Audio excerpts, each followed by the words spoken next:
Ay grabe, ang dami aksidente naman yan. Holy cow!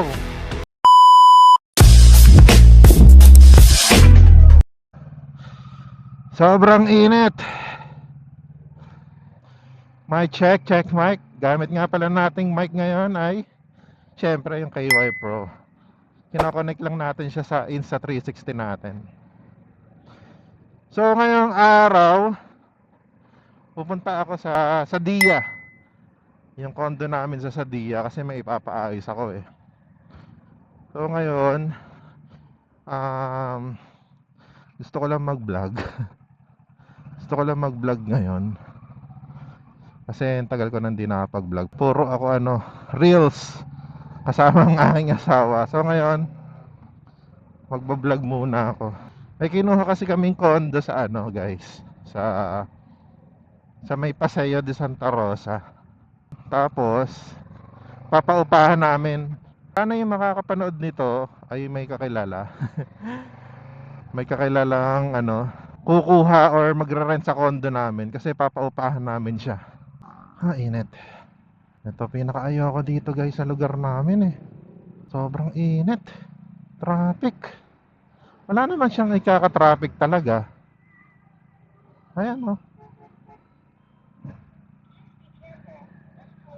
May nagbanggaan ba?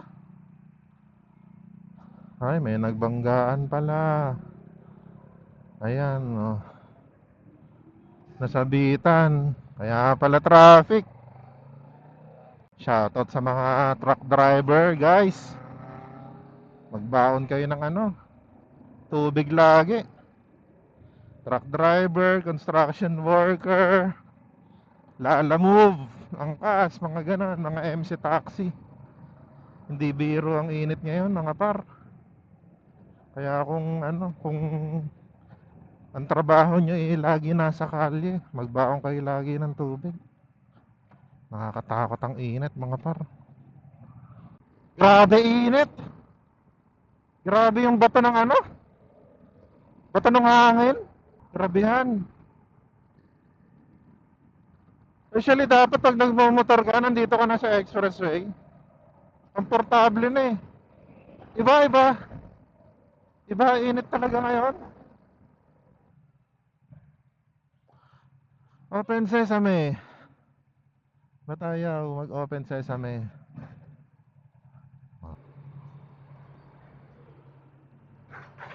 Binago yung screen sa mga tol.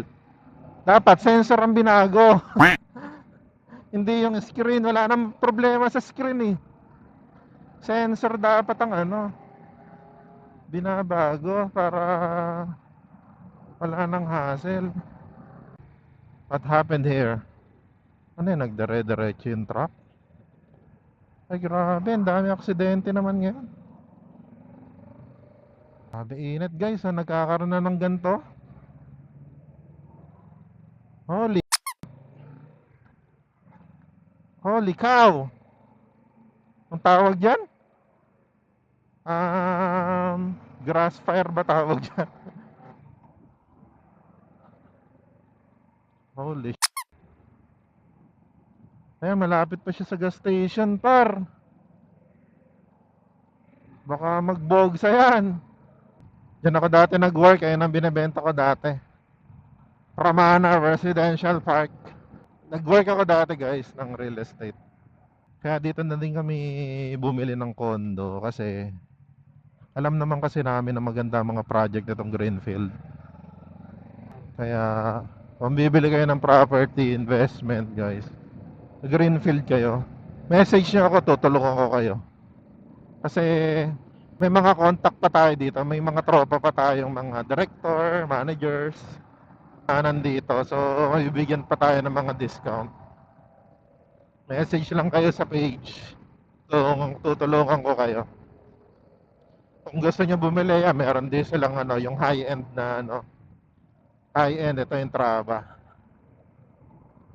Ayan yung high-end nilang high-end nilang residential. Mahal dyan guys. Parang alam ko nasa 30 million lote pa lang. Malalaki kasi yung cut eh. Tapos meron sila yung Solen Residence, okay din doon. Doon ako nakabenta dati eh, ng lupa. So kung interested kayo, message nyo lang ako sa page. Dadirect ko kayo sa mga managers para mas makakuha kayo ng discount. Ganda rin dito guys kasi kung may plano kayo mag invest, paupahan. Actually, narinig ko parang parang puro tenant na yun nandyan. Pwede nyo din naman tirahan kung trip nyo. Pero kung gusto nyo ng business, mas maganda, paupahan nyo. Kuya, 1825. 1825. Dito na lang.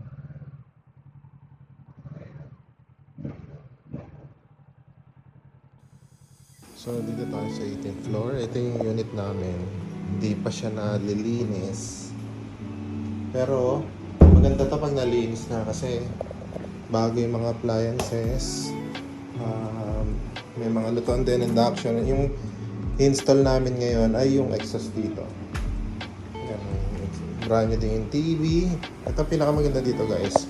Kung meron kayong mga anak or may anak kayo, pwede kayo mag-rent dito kasi meron kaming parang loft type style yung condo namin na yan. Tapos ito, brand new din. Puro brand new lahat yan guys. Tapos ito brand new sofa bed na ano yan, na aalis yan. Na ano yan, parang tawag doon. Na nagiging kama. Sofa bed niya eh, no? Tapos ayan, may malaking mirror dito. Yan. Tapos paggabi, city lights yung view niya dito. Yan, may mga drawers din. Ito, mga drawers din yan. Yan. May mga drawers din yan. Tapos, sa CR naman, ito hindi pa ganun din nalinis. Pero, ngayon kasi, lalagyan namin ito ng salamin, lagayan ng towel. Tapos mag-install din ako dito ng CR curtain. Yan, meron din washing machine automatic. So, yan. Yung bidet, lalagyan din namin yun. Heater pala, meron na rin palang heater yung brand new din yan. Halos lahat ng nilagay namin dito is brand new kasi. Itong baba ng sa may sofa bed, may ilaw yan. Yan. So, pag uupo ka dito guys, dito yung TV mo, ganyan ang view mo. Diba? So, hindi pa natin masyado ma-appreciate kasi madumi pa. So, ngayong week ko siya lilinisin. Lalagyan din natin ng mga kortina para maaliwalas. So, nakabit na natin tong exhaust kasi kailangan ng exhaust dito. Napalagay ko na rin itong bidet. Tapos sa towel. Tapos yung salamin. Tsaka ito. Yan. Linis na lang guys. Mapapaupahan na namin ito. Tapos lalagyan ko pa ng curtain dito. Hindi na naman magbubutas dyan eh. Yung parang rod lang siya na na sinasabit. Ayan, linis na lang. Natatapos na ang ating project condo. Ito siya. Yun. May aircon na rin pala to. Brand new din yung aircon nito guys. Tapos kung magtataka kayo kung kakasya ba ang tao dito, tingnan natin. Ito yung taas niya guys. So kasyang-kasya naman tao kahit nga dalawa pa yan. Ayan, meron na nga nakaabang dito na foam. Kasya yan guys. Ito lang masarap dito pag dito nakatira. Ang dami malapit. Malapit sa Nubali. Malapit sa'yo Paseo. Malapit ka sa Tagaytay. Kaya kung magre-rent kayo ng unit dito, message nyo ako. Ayun o, ito yung tower natin. Pag naayos na yan, goods na yan, papaupahan agad natin yan. Daan lang tayo ng saglit sa tindahan ng helmet. Lapit lang dito yun eh. Nasa may Starbucks lang yan. Ito lang pag inabot ka ng gantong oras dito. Rush hour. Ito na rush hour dito eh. 5 o'clock. Mabot tayo sa point na sobrang yaman. Yung sobrang yaman mo, pag nag-traffic,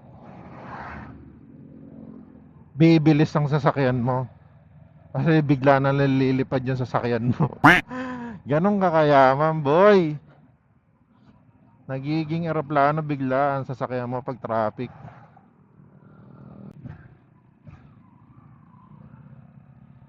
Ay, mga naka-big bike. Ang mga big bike yan. Yan tayo. Shoutout sa mga lodi ko. Honda Rebel. Duke 790. KTM 790. AK Z9. Honda Rebel. Ano to? Hindi ko alam. Honda CB 1000. Tingin tayo ng helmet. Wait lang.